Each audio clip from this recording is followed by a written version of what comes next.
जय हिंद साथियों, एक बार फिर से आपका हमारे चैनल में स्वागत है। पिछले वीडियो में हम प्रीवियस ईयर के जो है यहाँ पर हिंदी के क्वेश्चन सॉल्व कर रहे हैं जो एसएससी जीडी 2021 में पूछे गए थे। ठीक है, और पिछले जो वीडियो हमने मॉक टेस्ट हिंदी का डाला था वो 25 नवंबर 2021 के सेकंड शिफ्ट का पेपर था और आज 25 नवंबर के ही थर्ड शिफ्ट में हिंदी में पूछे गए 25 प्रश्न की हम यहाँ पर डिटेल व्याख्या करेंगे और 25 क्वेश्चन को कैसे 8 से 10 मिनट में डील करना है ये भी चर्चा करेंगे। एक बेहतरीन तरीके से एक स्मार्ट तरीके से कैसे क्वेश्चन को डील करना है यहाँ पर हम बात करेंगे। तो चलिए शुरू करते हैं। और एक चीज़ ध्यान दीजिएगा, आपके एसएससी जीडी के पूरे कोर्स की जिम्मेदारी हमारी है और हमने प्लेलिस्ट भी बना दिया गया है। इसका रीजनिंग और हिंदी अभी 2 टाइप के वीडियो हम अपलोड किए हैं, बाकी आपको सारा टाइप का आपका मैथ जीएस सारे वीडियो अपलोड होते रहेंगे। ठीक है, जो कंटेंट हम यहाँ पर आपको दे देंगे वो आपको कोई पेड कोर्स वाला भी नहीं दे पाएगा। तो चलिए शुरू करते हैं बिना देर किए हुए फटाफट अंदाज में एक बेहतरीन तरीके से। चलिए, पहला क्वेश्चन यहाँ पर दिया गया है, दिए गए वाक्य में रेखांकित अंश को प्रतिस्थापित करने के लिए सबसे उपयुक्त विकल्प का चयन करें। सब लोग अपनी राय दें। अब यहाँ पर देखिए, सब लोग बहुवचन है, बहुवचन के लिए केवल अपनी का प्रयोग नहीं करते हैं, इसका हम 2 बार प्रयोग करेंगे, अपनी अपनी राय दें। तो यहाँ पर आपका जो सही आंसर होने वाला है वह हो जाएगा सेकंड। अगले प्रश्न की तरफ बढ़ते हैं। देखिए, यहाँ पर दिया गया मुहावरा बताना है। गर्दन उठाना का मतलब पूछा गया है, तो गर्दन उठा रहे हैं यदि आप, तो इसका मतलब किसी के सामने गर्दन उठाना का मतलब नज़र से नज़र आप लड़ा रहे हैं, अर्थात इसका मतलब होता है विरोध करना। गर्दन उठाना का मतलब सर आप ऊपर उठा रहे हैं, तो सर उठाना का मतलब किसी का विरोध करना। क्लियर है, तो दूसरे का आंसर सेकंड हो जाएगा। अगला यहाँ पर देखिए दिया गया है, गुरु जी की औदार्य की लोग प्रशंसा करते हैं। औदार्य का मतलब होता है उदारता। क्या होता है भाई? उदारता। कहते हैं ना बड़े उदार व्यक्ति हैं, तो गुरु जी की औदार्य की लोग प्रशंसा करते हैं। तो गुरु जी की औदार्य नहीं होगा। देखिए, जब हम किसी सम्मानित व्यक्ति की बात करते हैं तो वहाँ पर हिंदी में लिंग या पढ़ेंगे वचन, तो वहाँ पर बहुवचन का प्रयोग किया जाता है। तो गुरु जी की औदार्य नहीं होगा, गुरु जी के औदार्य की लोग प्रशंसा करते हैं। सही आंसर यहाँ पर थर्ड हो जाएगा, गुरु जी के औदार्य की लोग प्रशंसा करते हैं। आप सोच रहे होंगे कि सेकंड और थर्ड एक ही है तो कैसे थर्ड हुआ। देखिए, सेकंड वाले में हमने कहा ना कि किसी को सम्मान देने के लिए बहुवचन का प्रयोग करते हैं, आदर देने के लिए बहुवचन का प्रयोग करते हैं। तो सेकंड वाले में है पे बिंदी नहीं है, और जब भी बहुवचन होता है तो जो है होता है इस पे बिंदी होता है। तो छोटी छोटी बातों को आपको ध्यान रखना है, यही एक एक नंबर आपको औरों से आगे करते हैं। चलिए अगले प्रश्न की बात करते हैं। जितना जल्दी हो सके उतनी जल्दी काम कीजिए। ठीक है, तो यहाँ पर आपको क्या बताना है, एक शब्द से जो है आपको इसको प्रतिस्थापित करना है जो अंडरलाइन किया गया है। तो इसका आपका जो सही आंसर होने वाला है यथाशीघ्र हो जाएगा। जितनी जल्दी हो सके उतनी जल्दी काम करिए, यथाशीघ्र हो जाएगा।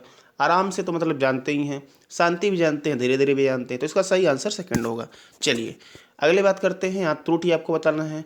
लोग आपकी बुद्धिमत्ता की सराहना करते हैं, यहाँ पर आपको त्रुटि बताना है। अब ध्यान से यहाँ पर सुनिएगा इस प्रश्न में, अभी पीछे हमने आपको बता भी दिए हैं, अब ध्यान से यदि आप सुनेंगे तो लोग आपकी, तो यहाँ पर देखिए अगर हम बात करें उत्तम पुरुष में तो मैं होता है, तू होता है, आप होता है। ठीक है, तो मैं और तू ये तो होता है एक वचन, लेकिन आप, तुम, ये, हम, ये क्या हो जाते हैं बहुवचन। और आप वैसे भी सम्मान देने की बात हो रही है तो बहुवचन। यदि यह बहुवचन है तो ध्यान से अब सुनिएगा, बहुवचन के लिए जो अंतिम में है आता है इस पे होती है बिंदी। क्या होता है? अनुस्वार होता है, तो यहाँ पर बिंदी होना चाहिए। इसीलिए चौथा वाला ऑप्शन ये गलत है। यदि चौथा गलत है तो चौथा कहाँ पर दिख रहा है आपको भाई? यदि चौथा गलत है, सॉरी यहाँ पर देखिए हमने ध्यान नहीं दिया, एक मिनट सॉरी, यहाँ पर कोई त्रुटि नहीं पर हमने ढूंढ दिया। यहाँ पर दिया गया थर्ड वाले में सराहना करते हैं, तो यहाँ पर सम्मान देने के लिए है पे यहाँ पर बिंदी लगाते हैं। क्लियर है, तो इस तरह से थर्ड वाला आपका ऑप्शन सही होगा। यदि ऑप्शन थर्ड वाला सही होगा तो ये आपको चौथे ऑप्शन में दिख रहा है। क्लियर है, तो इसके लिए आप ना परेशान हो जाइए, चौथे पहुँच गए, हमने ध्यान नहीं दिया। यहाँ पर चौथे में तो लिखा है कोई त्रुटि नहीं, जहाँ पर है पूरा होगा वही होगा। ठीक है, चलिए कोई बात नहीं, अगले प्रश्न में बढ़ते हैं। अगला दिया गया है, दिए गए वाक्यांश के लिए एक शब्द यहाँ पर बताना है।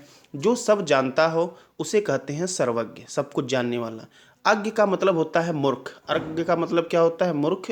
और अज्ञ का विलोम होता है विज्ञ, विज्ञ का मतलब होता है विद्वान। और यहाँ पर एक शब्द सुज्ञ दिया गया है, इसका मतलब भी बुद्धिमान या विद्वान होता है। अगले प्रश्न की बात करते हैं। रिक्त स्थान भरना है। निकम्मे व्यक्ति सदैव ख्याली ही पुकाते हैं। तो सब लोग ये पढ़े हैं, काफ़ी ये मुहावरा आपको मालूम भी होना चाहिए। लोकोक्ति है, निकम्मे व्यक्ति सदैव ख्याली पुलाव, खिचड़ी और चावल और चना नहीं पकाते हैं, पुलाव पकाते हैं। ठीक है, तो सही आंसर यहाँ डी हो जाएगा। अगले की बात करते हैं। सही वर्तनी आपको बताना है। तो देखिए आधुनिक का जो सही वर्तनी होगा वह होगा पहला, कुछ भी नहीं करना। आ ध पे छोटा ऊ की मात्रा होता है, नौ पे भी छोटी की मात्रा होती है और क हो जाता है। ठीक है, चलिए आगे बढ़ते हैं।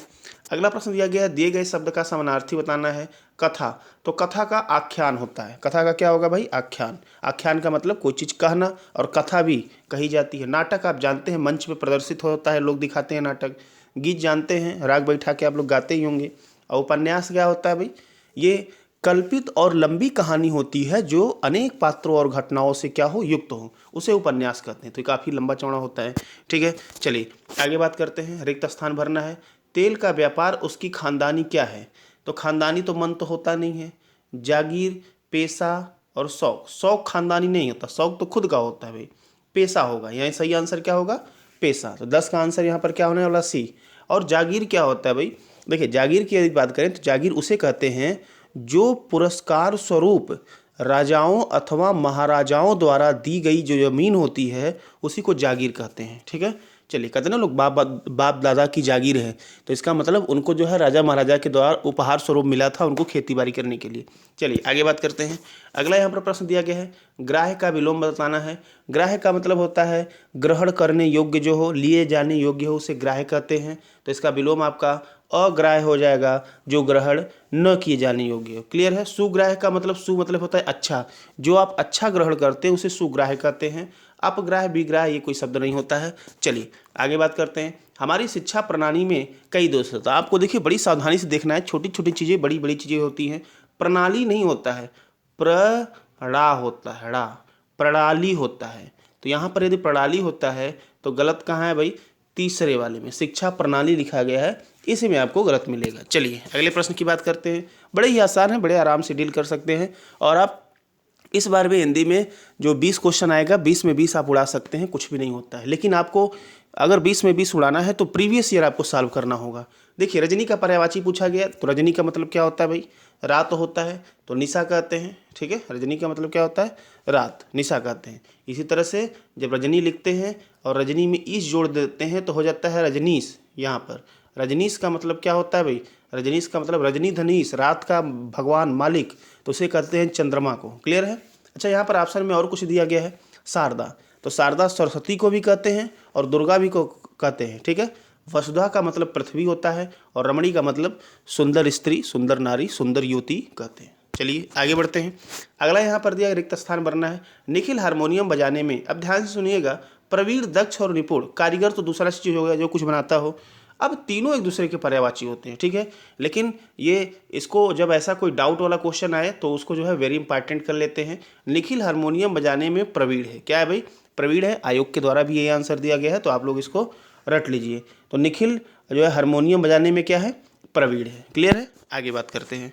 यहाँ पर देखिए युवराज ने 1 ओवर में 6 छक्के लगाया। तो 6 छक्के लगाया नहीं होता है भाई, इनको सम्मान देना है। और वैसे भी बहुवचन है यहाँ पर, तो लगाया नहीं होता है, लगाए होगा। क्या होगा भाई? 6 छक्के लगाए। युवराज ने 1 ओवर में 6 छक्के लगाए। तो यहाँ पर तीसरा वाले में आपका त्रुटि होने वाला है, जो कि ऑप्शन नंबर 4 में मिलेगा। चलिए आगे बात करते हैं। सही वर्तनी बताना है, तो आप देखिए बिल्कुल आप प्रैक्टिस करेंगे तो आसानी से आ जाएगा। चौथा आंसर यहाँ सही होगा। आशीर्वाद कहते हैं सही वर्तनी को। क्लियर है? अगले प्रश्न की बात कर लेते हैं। एकाएक घटित होने वाला, अचानक कोई चीज़ घटित हो जाए तो उसे आकस्मिक कहा जाता है। क्या कहते हैं भाई? आकस्मिक कहते हैं। यांत्रिक आप जानते हैं, जो यंत्र से संबंधित होता है, यंत्र संबंधी होता है, उसे यांत्रिक कहते हैं। तात्कालिक क्या होता है भाई? जो तुरंत का हो, उसी समय का हो, उसे तात्कालिक कहते हैं। आश्चर्य तो आप लोग अक्सर होते होंगे, और जब एग्जाम में जाते हैं तो खास करके आश्चर्य होते हैं क्वेश्चन को देख देख के। लेकिन कौन से बच्चे आश्चर्य होते हैं भाई? जो कभी पढ़ते नहीं है, कभी किताब का मुंह नहीं देखते हैं, डायरेक्ट वहाँ पर जाते हैं, पेपर का मुंह देख के आश्चर्य हो जाते हैं कि ये सब क्या पूछा गया है। कोई बात नहीं, आप हमारे साथ लगातार बने रहिए। हमारी गारंटी है reasoning, Hindi, GK, GS, math, आप एक भी क्वेश्चन नहीं छोड़ के आएंगे। 100 में 99 हमारी गारंटी है। चलिए आगे बढ़ते हैं। दिए गए वाक्यांश के लिए एक शब्द दीजिए जिसके समान कोई दूसरा न हो।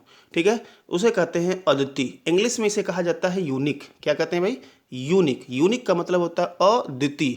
अ माने नहीं, द्वितीय माने दूसरा, जिसके समान कोई दूसरा ना हो उसे अद्वितीय कहते हैं। तो यहाँ पर आपका सही आंसर जो होने वाला है वो सेकंड हो जाएगा। ठीक है। अद्भुत, अद्भुत मतलब होता है जिसमें कुछ एक अलग क्वालिटी हो, आश्चर्यजनक क्वालिटी हो। ठीक है। तो अद्भुत का मतलब आश्चर्यजनक। ठीक है। अनूठा, अनुपम, अनूठा अनुपम एक दूसरे के जो है क्या होते हैं, एक तरह से पर्यायवाची होते हैं। अनुपम मतलब उपमा रहित, सर्वोत्तम, बेजोड़, अतुलनीय, जिसकी तुलना न की जा सके उसे अनुपम कहते हैं। और अनूठा का मतलब विलक्षण, अद्भुत, ये सारे होते हैं। क्लियर है। आगे बात कर लेते हैं। अगला यहाँ पर दिया गया है, दिए गए शब्द के विलोम शब्द का चयन करें। ऐक्य का पूछा गया है। तो ऐक्य का मतलब होता है एकता। क्या होता है भाई? एकता। तो इसका आपका विलोम क्या होगा? अनैक्य हो जाएगा, मतलब जहाँ पर एकता ना हो। ठीक है। अब मतैक्य का मतलब होता है मत की एकता, मतलब चार लोग हैं, चार लोग के जो मत हैं, विचार हैं, एक समान हैं, तो उसे मतैक्य कहते हैं। अनेक का मतलब एक से अधिक। ठीक है। अन धन एक, एक से अधिक को अनेक कहते हैं। अब विभाज्य का मतलब जो भाई भाग चला जाए उसे विभाज्य कहते हैं। आगे बात करते हैं। गुरु घंटाल होना, गुरु घंटाल होना का मतलब होता है बहुत धूर्त होना। क्या होना भाई? बहुत धूर्त होना, धूर्त होना, चालाक। तो गुरु घंटाल का मतलब होता है बहुत, जो गुरु के साथ रहते हैं, रहते रहते वो घंटाल हो जाते हैं, चालाक हो जाते हैं। चलिए यहाँ पर डी आंसर होगा। अगले प्रश्न की बात कर लेते हैं। अब देखिए ये जो पैराग्राफ दिया गया है, ये पैराग्राफ में मैक्सिमम लोग 99% लोगों की समस्या होती है इस पैसेज में, पैराग्राफ में। तो आप यदि हमारे साथ डेली बने रहेंगे तो हम आपको छोटी छोटी चीज़ें, ऐसे ऐसे ट्रिक बताएंगे कि जो कि आप पैराग्राफ में भी एक क्वेश्चन गलत नहीं कर सकते हैं। और जो बच्चा पैराग्राफ में 5 में 5 उड़ा दिया तो वो हिंदी में पूरा पूरा नंबर ले जाएगा। ठीक है। आइए पढ़ते हैं। थोड़ा हम सिखाएंगे, जो चीज़ सिखाएंगे उसको बड़े ध्यान से, मनोयोग से सुनिएगा कि हम क्या क्या बता रहे हैं। ध्यान से सुनिएगा। अपने इतिहास के अधिकांश कालों में भारत एक सांस्कृतिक इकाई होते हुए भी, अब देखिए, अब यहाँ पर जो दिया गया है सांस्कृतिक इकाई होते हुए भी, अब वो होते, सांस्कृतिक इकाई क्या है? पॉजिटिव। अब होते हुए भी जब कह दिया तो इसका मतलब अब निगेटिव शब्द आने वाले हैं। ध्यान से सुनिएगा, ये सारी चीज़ें बड़ी ही इंपॉर्टेंट होती हैं। पारस्परिक युद्धों से होता रहा है। अब इसके बाद हमने कहा ना निगेटिव आएगा। अब युद्ध से क्या होता है? कभी विकास होता है क्या? नहीं। पोषित होता है क्या? नहीं। आप्लावित होता है क्या? आप्लावित का मतलब कोई चीज़ डूबा हुआ है, भरा हुआ है, सिक्त है, नहीं। युद्ध से हमेशा चीज़ें जर्जर होती हैं, बर्बाद होती हैं, बिगड़ती हैं। क्लियर है। सेकंड आंसर यहाँ पर हो जाएगा। चलिए आगे बढ़ लेते हैं। अब यहाँ पर दिया होता है, यहाँ के शासक अपने शासन कौशल में धूर्त एवं, अब ध्यान से सुनिएगा, धूर्त एक निगेटिव शब्द होता है। क्या होता है भाई? नकारात्मक शब्द। और एवं यदि लग गया तो एवं के लेफ्ट साइड में बाएं जो रहेगा यदि नकारात्मक तो दाएं भी नकारात्मक होगा। और यदि लगा है तो उसके बाएं यदि नकारात्मक है तो दाएं भी नकारात्मक होगा। ये छोटी छोटी चीज़ें ना आपको एग्जाम में एक अलग लेवल पे लाके खड़ा करेंगी। तो ध्यान से सुनिएगा। धूर्त, धूर्त यदि नेगेटिव है तो एवं के साथ भी नेगेटिव आएगा। असावधान क्या है भाई? नेगेटिव है। तो यहाँ पर पहला आंसर आपका बनता हुआ दिख रहा है। ठीक है। अच्छा, यहाँ पर सुरक्षित क्या है? पॉजिटिव है, तो ये नहीं होगा। सतर्क भी पॉजिटिव है, सहनशील भी पॉजिटिव है, तो आपका आंसर पहला हो जाएगा। बात समझ में आ रही है? चलिए, तो धूर्त एवं असावधान थे। समय समय पर यहाँ दुर्भिक्ष, अब देखिए, तथा प्लेग के प्रकोप होते रहे। अब फिर से निगेटिव की बात कर दिया है। चलिए आगे बढ़ लेते हैं। दुर्भिक्ष तथा प्लेग, अब यहाँ पर जो भी आएगा वो, प्लेग क्या है कि निगेटिव है, तो निगेटिव शब्द ही आएगा। सूख तो होता नहीं, यदि सूखा होता तो हम इसको लगा सकते थे।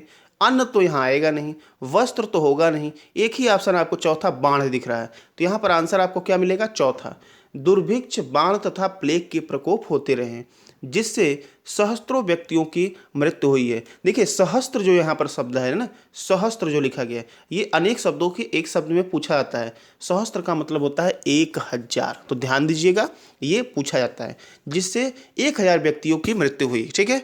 इसके बाद आगे बात करते हैं अगले प्रश्न की तरफ। अब यहाँ पर दिया गया है, डैश किया गया है, असमानता धर्म संगत मानी गई जिसके फलस्वरूप नीच कुल के व्यक्तियों का जीवन। किस चीज़ की असमानता भाई? अब असमानता जो भी होता है हमारे समाज में, आप बताइए, स्थान के आधार पे असमानता होता है क्या? कि आप इस गांव के हैं तो आप नीच हैं, उस गांव के हैं ऊंच है, नहीं। पहले के समय में ऐसा नहीं होता है। कर्म के आधार पे नहीं, जन्म जात जो है यहाँ पर माना जाता है कि छोटे कास्ट के हैं, जनरल हैं, एससी हैं, एसटी हैं, ओबीसी है, इस प्रकार से माना जाता है। अर्थाधारी के आधार पे भी नहीं माना जाता है। तो सही आंसर यहाँ तीसरा हो जाएगा कि जन्मजात असमानता धर्म संगत मानी गई जिसके फलस्वरूप नीच कुल के व्यक्तियों का जीवन, अब आपको समझ में आ गया होगा क्या होने वाला। नीच कुल के व्यक्तियों का जीवन, जब यहाँ पर असमानता हो रही है तो बर्बादी होगा, गड़बड़ी होगा, निगेटिव शब्द चाहिए। नीच कुल के व्यक्तियों का जीवन क्या हो गया? संपन्न हो गया? नहीं, बिल्कुल गलत है। अब यहाँ पर अविकसित, विकसित का मतलब देश के लिए करते हैं तो ये भी उचित नहीं लग रहा है। अभिशाप हो गया। ठीक है, खुशनुमा तो होगा नहीं, तो जीवन यहाँ पर क्या बन गया, अभिशाप बन गया। इन सब के होते हुए भी हमारा विचार है कि पुरातन संसार के किसी भी भाग में मनुष्य तथा मनुष्य के राज से ऐसे सुंदर एवं मानवीय संबंध नहीं रहे हैं। ठीक है, तो यहाँ पर आपका सही आंसर थर्ड हो गया। क्लियर है। तो ये देखिए टॉप मोस्ट 25 क्वेश्चन थे जो कि पिछले साल जो है आपके 25 नवंबर के जो है थर्ड शिफ्ट में पूछे गए हैं। और देखिए 25 के 25 क्वेश्चन हमने आपको कितने बेहतरीन तरीके से डील करना सिखाया। और यहाँ पर गद्यांश तो आप देखते रहिए, रेगुलर हम ये वीडियो अपलोड करेंगे हर टॉपिक से, reasoning, Hindi, math, GS regular upload होगा। आप सिर्फ फॉलो करिए। आप कहीं भी यदि कोर्स सोर्स जो भी खरीदे होंगे, बुक खरीदे होंगे, इससे एनएफ की आवश्यकता नहीं है। यदि आप चाहते हैं कि आपको मैं हिंदी, रीजनिंग या कोई भी टॉपिक चाहते हैं कि इसको पढ़ा दीजिए, तो आप कमेंट बॉक्स में कमेंट करें, हम अवश्य उस टॉपिक को जो है वीडियो के माध्यम से डिटेल आपको समझा के पढ़ाएंगे। ठीक है, मिलते हैं अगले दिन, तब तक के लिए आप इसको जो है ध्यान से पढ़ें। हाँ, एक काम और अवश्य करें, गुरु दक्षिणा के रूप में आपसे यही सिर्फ चाहिए कि आप अपने सभी ग्रुप में शेयर करें, सभी फ्रेंड्स को बताएं कि इसको एक बार पढ़ो, एक बार हिंदी जो है पढ़ के देखो, आपको पढ़ के मजा आ जाएगा, इससे बेहतर आपको कहीं नहीं मिलने वाला। तो सभी के पास शेयर अवश्य करें। मिलते हैं कल अगले वीडियो में, तब तक के लिए बहुत बहुत धन्यवाद।